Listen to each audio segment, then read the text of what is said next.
Welcome to the Artist Academy podcast, a place where we focus on the business side of art to help you attract more customers, increase profits, and ultimately live a life of creativity and financial freedom. I'm your host, Andrea Earhart, and this week's episode features illustrator and educator Scott Rempe.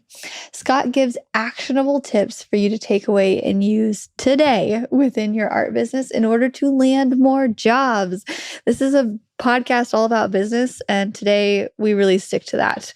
Some episodes we get into more the emotional side, or we get into just other parts, but today is very business oriented. So if you're wanting to know how to have better conversations with customers, Scott, we go into what questions to ask and even how to ask the leading questions that position you as the expert. I remember my first few conversations with customers on the phone where I would just be so excited to have someone interested in me painting for them that I was like, okay, yep, I'll be there. I'm just going to bring my paint. I'll do whatever you want, right? I want to immediately get started. Yeah, I didn't know what to ask ahead of time. And sometimes I didn't care because I was so excited, but it would have saved me so many headaches and I would have gotten paid so much better if I had valued my art enough in that first initial conversation to set just a little bit of boundaries, set some expectations, ask some questions to get to know exactly what they want. That way I can make sure I'm giving them the best product possible. But we dive into pricing and the red flags to pay attention to when having that initial conversation with possible customers about budgets. But let me know what you think about this week's episode, all about having better conversations and valuing your art with Scott Rempe. All right, I'm here with Scott Rempe, and we're going to be talking today about all the kinds of different art that you create, and you're going to give some insights on the value of art. And I'm excited to talk to you because I am just dipping my toes into illustration a little bit, and I have started to do a little cartoon book thing, and I've put it away because I got frustrated with it. So that's about all I know about illustration. But tell me about your journey as an artist and teacher so far. Sure. So I grew up in a house where my dad worked in business and my mom was home with eventually 4 kids. And so my dad always said that was the hard job. So as a mom, she also was an artist. She liked to do watercolors. And so I just was observing that from her at a young age. They always kind of had art supplies for us that were around. As you can imagine, with 4 kids, we're tearing through it. So they kept us well stocked. And if my dad found stuff at work that was getting tossed out, paper, that kind of stuff, he'd bring it home and we just, especially me, we'd draw on it. So it was something that I was always interested in from a very young age, and having, encouraging parents, both one as an artist and just a dad who was encouraging as well, was helpful to kind of fuel that interest for me as a youngster. And then as I thought about talking to you, I was thinking about influences. After that, I had a grade school art teacher. His name was Mr. Bear, believe it or not, Bear, which I thought was the coolest thing ever. And so Mr. Bear wore a white lab coat. And in that lab coat, he had pens and markers. I mean, he would just pull this stuff out and he'd teach classes that, to me, it was the best. We had him once a week. But when you think about how people influence your life, he passed away, but I wrote to his wife and said, you don't probably even know who I am, but this is what your husband did that impacted the rest of my life. So that's pretty cool. And I think it started to instill in me, what if I eventually wanted to become an artist or become a teacher? So those are a couple of things that when I was younger, I was just focused on that, and that kind of kickstarted it for me. Awesome. Okay, so now you do illustrations. And what kind of illustrations do you do? Sure. I'm a little all over the map because I actually read your book on murals, and we can talk about that a little bit.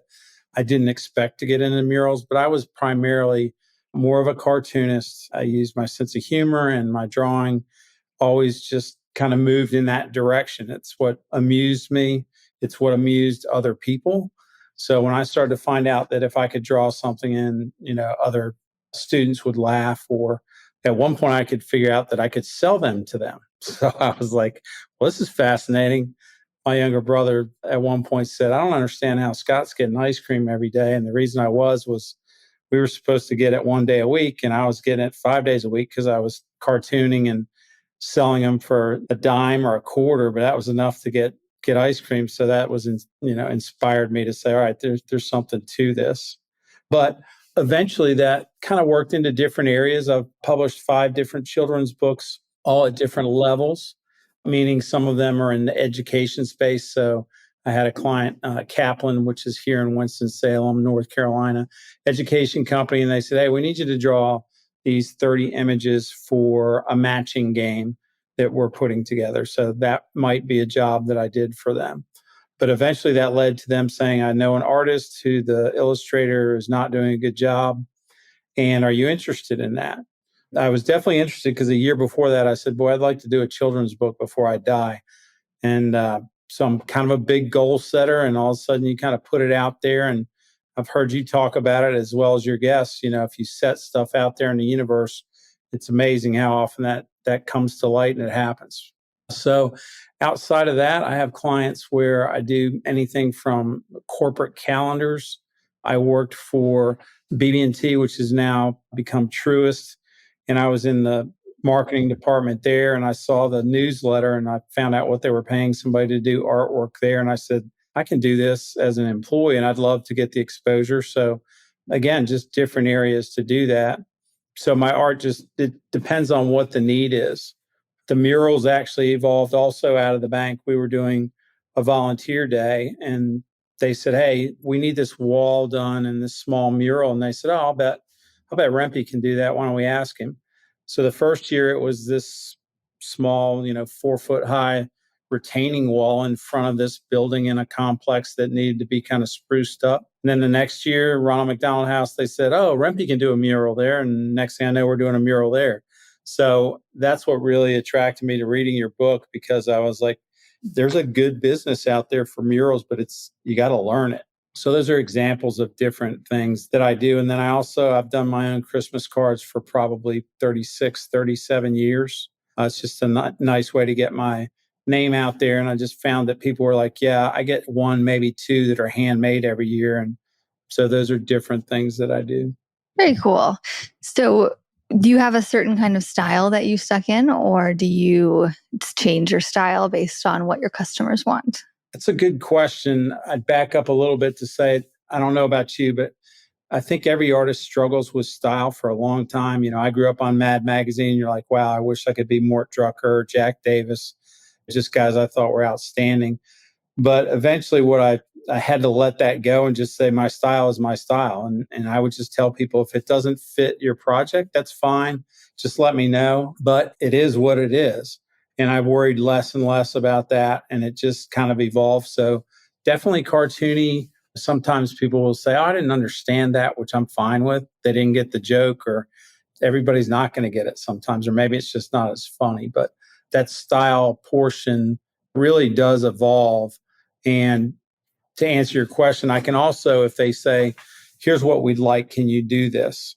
Most of the times I can adjust my style. I can copy a style that they want, but I'm also sensitive as an artist to say, I don't want somebody to hire me to do something that says, oh, you're copying this person's work. I just don't do that. Yeah. Okay. So how do you price? I'm always interested in different art variations, how you determine what something costs, because we do, per hour or square foot. What do you do? Sure. So part of what we'll talk about today is understanding client budgets is a huge thing, and understanding the questions that you need to ask to do that. So, some people say, oh, I charge by the hour, and I'm not sure how they do that, because I know some artists that it might take them 10 hours to do something and it might take me 3. So typically I'm just trying to figure out how many images are they asking me to draw? What size are the images? Is it just black and white? Is it color? If it's color, there's different levels of detail, just like in the mural business, where you could be putting flat colors on, and that's one thing. But if you're airbrushing and really putting detail on there, and it's going to take you longer, I take that into account. And I also try to take into account how much time do I have to spend outside of actual drawing. If the person wants to meet with me, or if I have to go meet them somewhere, those are true costs of either your time or gas or whatever it is that you have to take into consideration and then come up with a cost. So typically what I'm looking at is, all right, if someone says, oh, I want you to do these 5 images, I'll give them a cost per image. And I'll also share with them that that image includes 2 rounds of revision once they've approved kind of initial sketches. And I do very undetailed sketches. I can do something quick and say, all right, this is going to be a guy swinging this bucket and there's going to be stuff coming out of it. Here's how it's going to look. Here's how it's going to lay out. And I get them to approve those early stages so I don't draw all the way to the end, color it in, and then they go, yeah, I don't like this. I don't need a guy with a bucket. I need a giraffe bouncing a basketball. Yeah. But I've done that before, or artists tell me all the time, oh, the client did this to me. And I always ask them, well, did they do it to you, or did you maybe not ask a question that would have prevented you from drawing that way? That's a great point. Yes.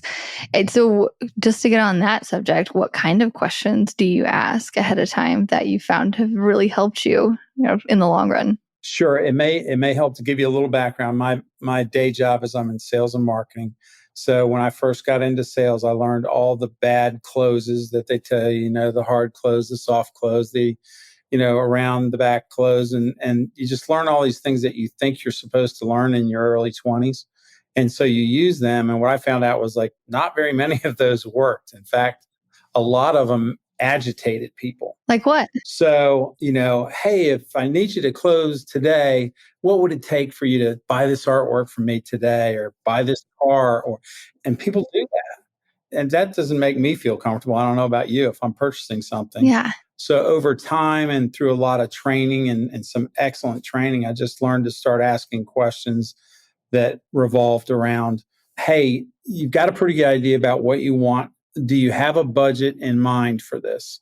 That's a very safe question. It doesn't feel offensive. And because they could say what? They could say, yes, we have a budget in mind. That's great because now you have the answer. They could say, no, we don't have a budget in mind. They could say, no, I'm not sharing the budget with you.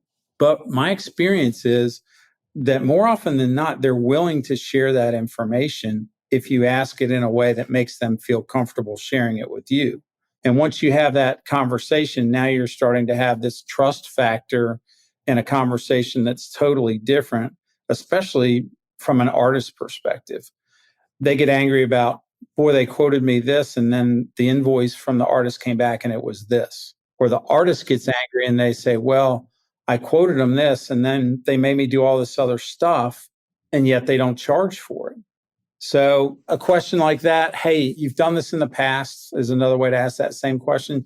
You're asking me to do this calendar. Sounds like you've done it 2 other times. In those cases, if everything is similar about what type of a range, and now you're giving them, again, not a hard number, a soft range, what might that look like? If I hear things like, oh, it won't take you long to do this, we don't have much budget at all, red flags start going up. I know through some of your podcasts and your book that happens with a lot of people. And if they don't have money, then you should be asking yourself, is this really a good client for you? Or could it be a nightmare down the road?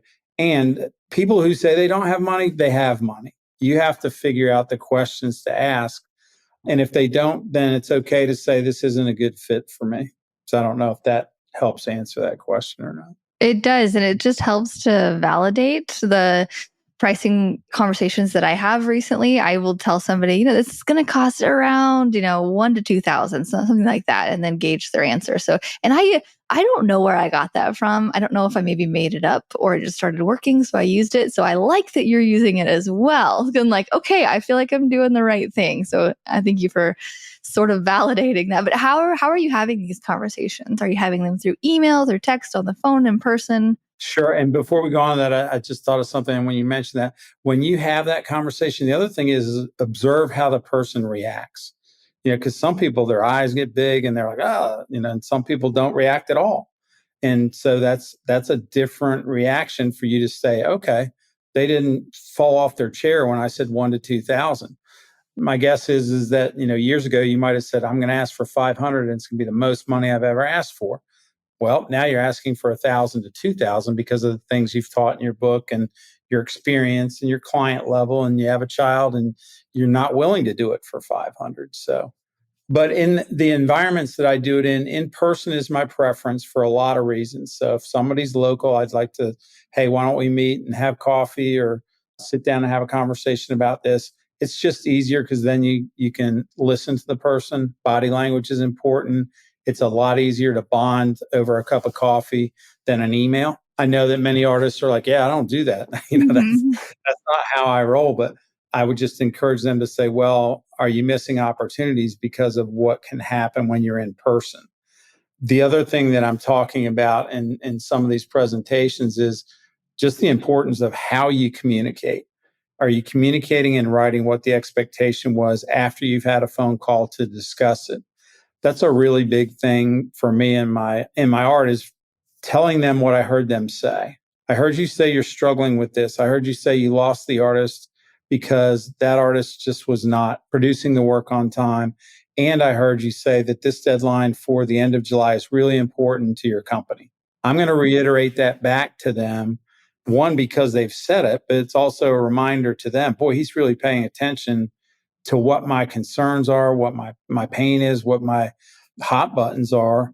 And I don't think a lot of artists do that. So the beauty of that, Andrea, is that all of a sudden, if you're having these conversations at that level, the client or the prospect is starting to say, there's something different about this artist. They're more professional, they're more prepared, they're really understanding what my concerns are. And when you do that, I can almost guarantee you can charge more for what you're doing because they don't want the last situation to happen again. Yeah, for sure. Yeah, it's definitely easier to gauge in person or at best like on the phone or something. I feel like I've talked to so many artists lately who get ghosted and I'm like, well, how are you communicating? And they're like through email or in direct messages and they just stop responding. And it leaves you with such a why did they stop responding? Did the price scare them? Did they not see my message? It's just the whirlwind of things happen in my mind and everybody else's. And it's just like having that conversation in person takes so much less time and you can just get it done so much faster. Yep. Yeah.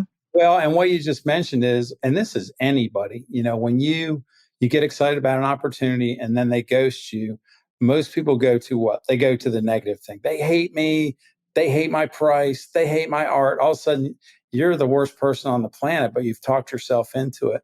Another good thing to do, and it amazes me, is sometimes if I've been ghosted, I will just send an email and say something like, it seems like this isn't a priority anymore. So just make a note and move on because I haven't heard from you the last couple times. Well, an amazing thing happens. Either they say you're right, which is good because now you can move on. You don't have to worry about it anymore. And you can just close that chapter. Or what happens more often is, I'm so sorry. I was out for 2 weeks. My kid was sick. My sister and her husband came in unexpected. There's all these other answers that were not in your head that were really what was going on. So when you try to close that chapter out and they go, no, no, no, wait a second.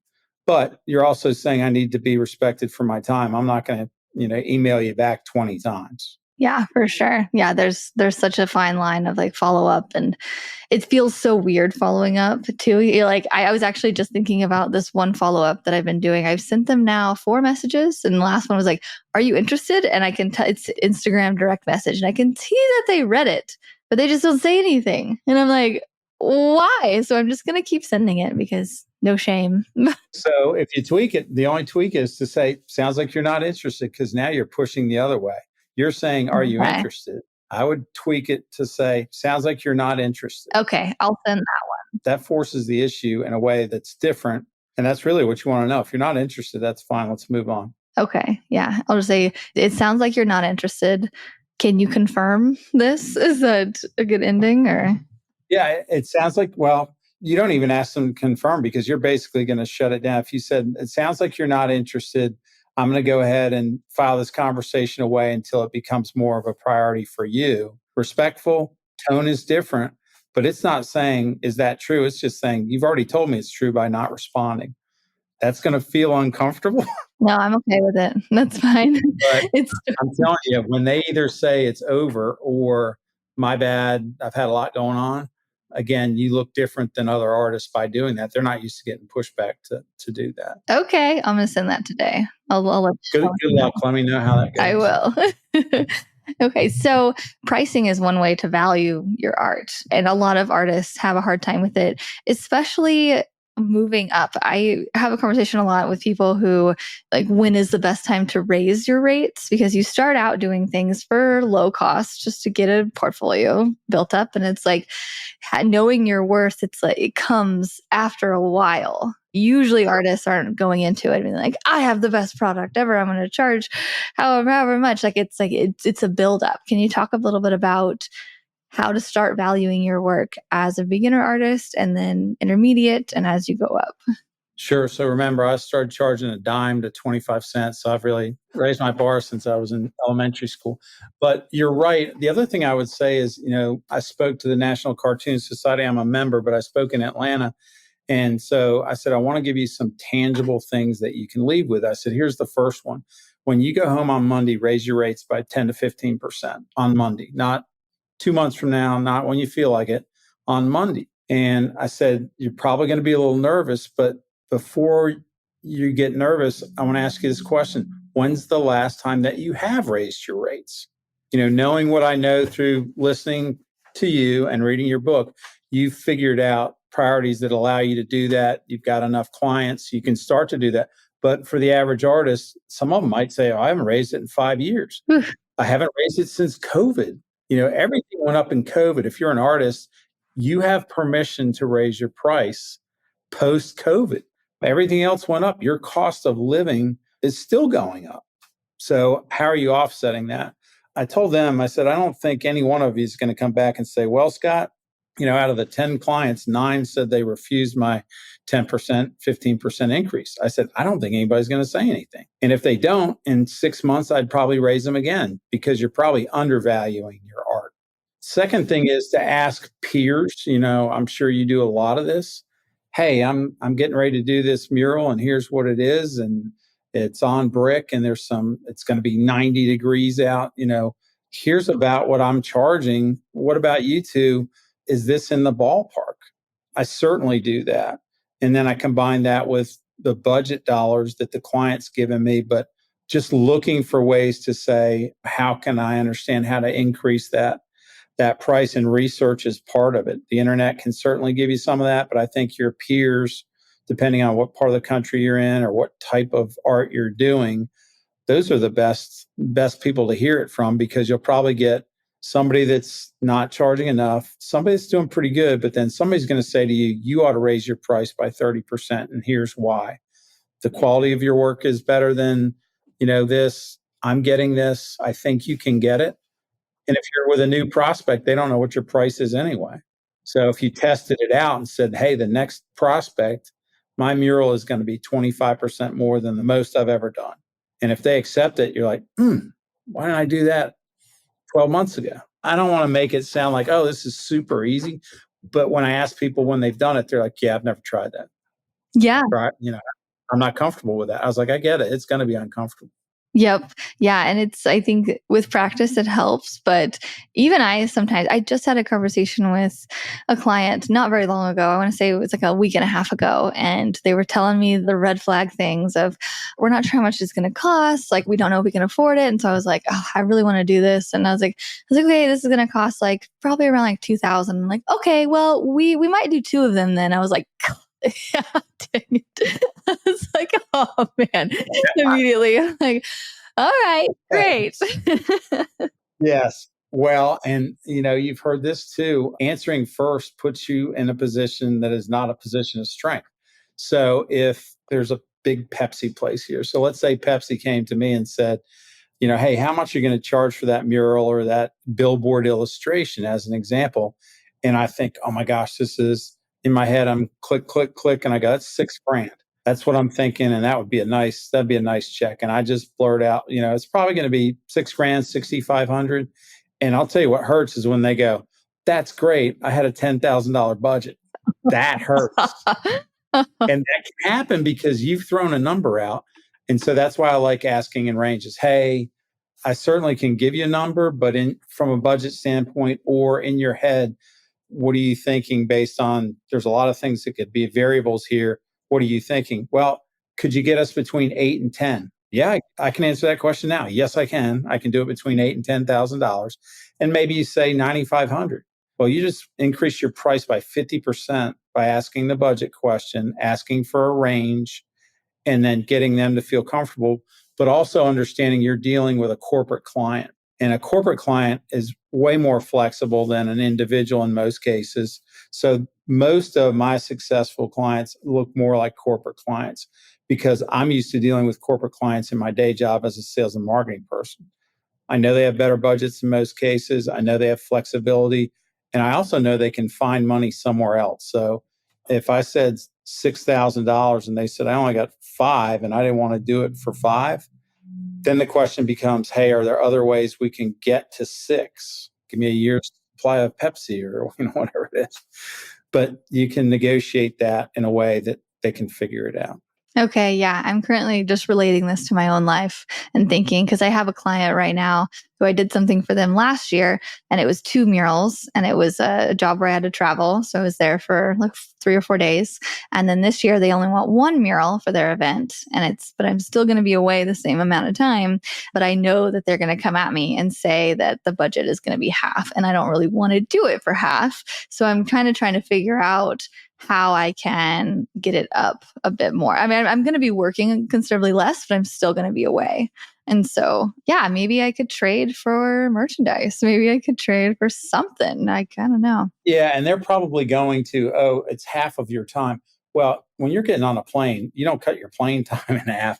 The hassle of doing that and, staying in a hotel or whatever that is, that's a sunk cost essentially.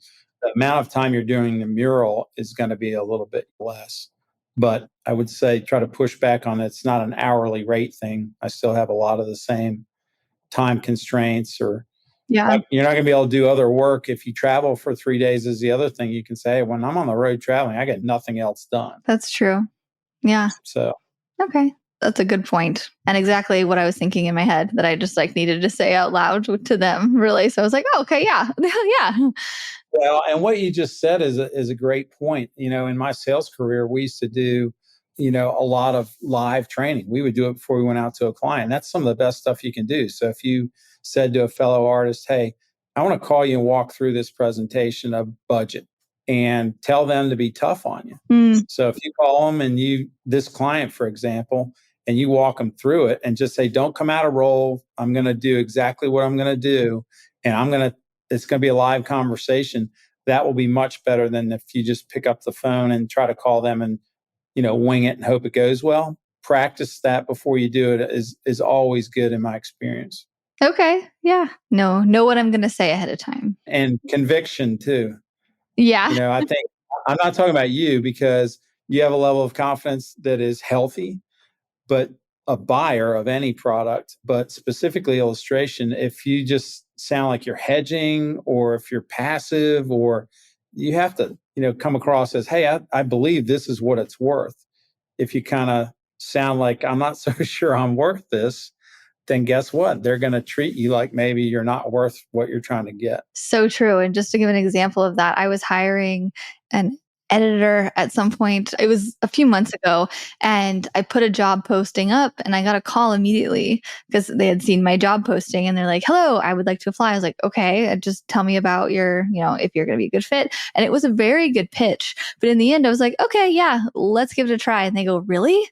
And I was like, yeah, really. And I went with it, even though I was like, that was weird. And it ended up not turning out very well. And now I think about it back and I'm like, of course, like if somebody says, really, you're going to hire me? Like, then they're probably like my mom, really? Yeah. Like I could really go. Thank you. Yeah. Yeah. And it ended up working out. And I'm like, okay, well, lesson learned. Yeah. You're actually speaking to, if you listen to the actual words that people are saying, they're different if they are very interested versus they're just running you around. So they're going to start presenting things to you about, hey, can we talk about costs? And can we talk about what this looks like? And do you have any concerns? The way that conversation is going tells you a lot. So if you're really, I take notes When I'm talking to a client all the time, I don't like to hang up and go, what'd they say? And that way I can reference that. But, paying attention to the tone, the words they use, said in the interview process, my dad told me when I was younger, he's like, at some point the interview flips from you trying to sell yourself to an organization to the organization is trying to sell you on joining them. And when it happens because they'll start saying, hey, can we walk through our benefits plan? Well, they're not going to talk to you about benefits if they're not seriously thinking about hiring you. So now it's flipped in the other direction. So it's the same thing with artists. And I think about it, are they indicating that they're serious about this? Yeah, the way they're asking me questions is telling me this. Hey, Scott, if we gave you the go ahead next Friday, what kind of timeline do you think it would take for you to complete the job? That's an important statement on their part. They're not going to ask you that if they're not serious about that. Okay, yeah, that's a really, really good point. If somebody's asking you how long they can expect you to do the job and be done with it, that's they're envisioning you doing the job, basically. What other things are good for, say, artists to ask the client to really give a good impression, be confident, things like that? Sure. So this will sound kind of different, but one of the things I do is I ask questions that I already know the answer to. So one of them might be, well, you probably never have an artist miss a date on the type of work that you do, right? And they're like, oh my gosh, let me tell you about this idiot we dealt with. So I know the answer is that happens a lot.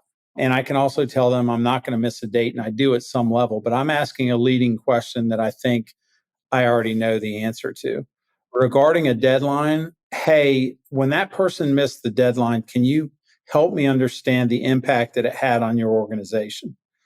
Well, they missed the deadline, which meant the printer was going to be later, which meant this was going to happen. And our show that these were being handed out at, they were rushing to get them there at the last minute.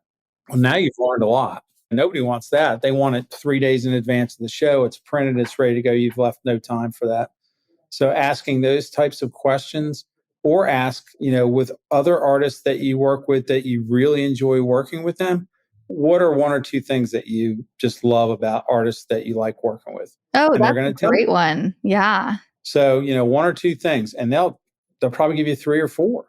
So if you're now building your notebook and your journal of things to do and things not to do, man, every time they tell me something they like, write it down. Every time they tell me something that they don't like that upsets them, write it down so that I don't do that. Overcharging, surprise charging, they hate that. Yeah. They hate it. Yeah. But they're willing to pay it if they said, well, I told you 2 rounds of changes, you did 5, so I've got to charge you more. Yeah. Okay. Yeah. Having everything clear up front. But yeah, it's because some customers like promptness. They like it to be done very quickly. And some people like detail. They like the little bitty the things that you look at the mural and then you just see more and more. And some people don't care about that. And so, yeah, that's a really good, or like you could, and even, so a lot of the times whenever I work with customers, they never hired a muralist before. And so they're not really sure. So maybe we could flip it as to the art, maybe like the art in your home, or like when you see art, like what stops you and makes you look at it, like what's maybe things like that. I'm trying to just brainstorm of just questions to ask that are not just like, how big is the wall? Things like that. Yeah. The other thing I like to ask is, what would success look like at the end of this project? Ooh, that's a good So one. if you ask them that, then guess what they're doing? They're painting a picture, literally. You're painting a mural. In their head, they're imagining what this looks like. And this is actually, you can add to that. This is harder to do, but it's great. So let's say that I ask you, Andrea, what's success going to look like at the end of this project? And you say, well, Scott, if you finish this mural and it's done a week in advance, and we're really sure that it's going to stay on the wall for a year, and the people in the community love it, that's going to look like success. And so then you can actually take that statement and start to lead into something that's even more important. So now back to you, I might say, Andrea, sounds great. And I'm telling you, based on everything we've talked about, you've given me great information about where we're going to paint this, what you want, what the town wants. We're going to approve the artwork. It's going to be a great experience because I'm going to work hard to make sure that happens, so that when this is over, what you just said is what we're shooting for, and what I'm going to bring to you as part of this agreement. And I want to thank you for that. When that happens, I do want to ask you one thing. is if you're happy at the end of this, a lot of my work comes through referrals. So if it's okay at some point after this project's over, if you really give it a thumbs up and you appreciate the project, if you have somebody in mind that you think could also use my services, back in this direction, that referral would mean a lot to me. How's that sound to you? Well, now you're setting up a referral beforehand. You're not asking him for one. Yeah. You're just saying, if I do a great job, you tell me I do a great job. You could return the favor by telling me, oh, I know someone in this town over here that I should introduce you to. Oh, yeah. So that is a way different than if you tell them before you do the project, hey, do you have any referrals for me? They're not gonna do that. Yeah. But you're setting them up to say, if you're pleased, this would help me moving forward if you know somebody. Yeah. There we go. So when they start raving about you, well, it looks great. You go back in and go, hey, remember when I said this? Is there anybody? Because they're in the moment of really loving it. That's the time to ask them, are there one or two people that would also like something like this that you could send me to? That is the moment right after. So I just got back from a music festival, and today, like it ended yesterday, and today they sent out the email saying, hey, do you want to buy tickets for next year? And I was like, that's such a smart move because everybody's coming off of it, having a great time, thinking about it, telling their friends about it, and they're going to buy tickets for the lowest price today. I'm not going to, but I was like, this is such a good marketing thing. And so that's exactly what you're saying is while they're happy about it, is there anybody else that that we could color their walls or anything like that, and like getting that conversation started? Yeah, that's really good. Awesome. Yeah. So I guess to wrap this up, what's your last bits of advice? Are there any other good gems in there? This is all great so far. I think share one thing because it's in my notes. When I looked at your website, what you said is you generate business by podcasts through the Mural Book because podcast generates interest. The Mural Book generates revenue, but it's also creating other people that read it and then go, all right, I might go into your program, and then your membership tutorial. So you have three areas. For me, what I'm learning is that to create additional avenues for where my art can be consumed. So I'm on LinkedIn to generate activity because of my business connections. So I've gotten some really good leads there. I'm trying to get my work now moving to digital. So there's less that, I can sell an actual piece that I would have done on the table years ago. But all right, can that print also be thank you cards? Yes, it can in most cases. Can I have this size print and then a larger print? Can I sell the original artwork from the children's book? Yes, I can. All those avenues. And now I'm working into the public speaking side of this to teach artists what to do. And now I'm starting to learn, all right, how do I do videos and stuff like that? So I think understanding that monetizing your art isn't just a one and done. There's a lot of avenues that you can do that will create passive income. You wake up and you go, that's $120 and all I did was sleep last night and I created a new client. So that's something that I've tried to focus on. The other thing is I did a 10-week course. You've probably heard of SVS Learn, which is a children's book organization. So just trying to get better all the time. I'm constantly trying to learn from people. So listening to your podcast to other podcasts helps me out because you got to keep getting better. There's always somebody out there trying to do business locally or like you do regionally or nationally. So I focus on that as well. And my hope is that in the past 18 months, as I started to build this together, more and more artists that are really accomplished are like, Scott, you've hit on something because they're very successful, but they keep saying, no one ever taught me this. Yeah. I just started my business and all of a sudden I got to understand networking. I don't like to do that. I got to understand running I invoice late, all these things. So I appreciate you having me on today, but that's exciting for me as I kind of work towards retiring from this job and moving into a longer term job on the art side, public speaking and selling my artwork. But I really appreciate you giving me the opportunity to chat today. Yeah. I love to talk to other business-minded people, and you seem to be doing something similar to me. You want to share your tips, and I think there's so many artists out there who need it. And even coming from me or you or somebody, sometimes you can give somebody advice on even a certain day, and it takes them hearing it in the moment that they need to hear it. Like say, so hopefully somebody heard this right before they get on a sales call. It's like sometimes timing is the thing. So I hope you keep doing your thing and sharing your knowledge. We really appreciate it. And this is definitely a hot topic. So I know that I'm going to get a lot of feedback from this. So thank you. Well, great. Thanks so much. Nice meeting you. Take care, Andrew. Thanks for listening to another episode of the Artist Academy podcast. If you like this art and business talk in audio form, then I want to invite you to get my book. It's called Mural Money: How to Grow Your Art Business from Zero to Six Figures. So starting from the very bottom, like you don't even have a website yet. You have nothing. You're not sure where to go, and you want to make money with a paintbrush. You want to have your creativity pay the bills. I have taken so much of the advice that I've gotten from artists from this podcast. I've been doing one episode for over 5 years now. So many interviews, so many good bits of advice. So I've taken the best of that advice and put it in my book, along with so many stories and lessons learned that I've had in my own mural career of just how I would go back and save a whole lot of time if I just knew these steps. It's a 15-hour audiobook. And so if you like this podcast, if you're listening to interview after interview, I know that you're going to like the book. So go to muralmoney.com. It's for anybody who wants to grow their art business with a paintbrush. Muralmoney.com. And I will see you next week for another episode of the Artist Academy podcast.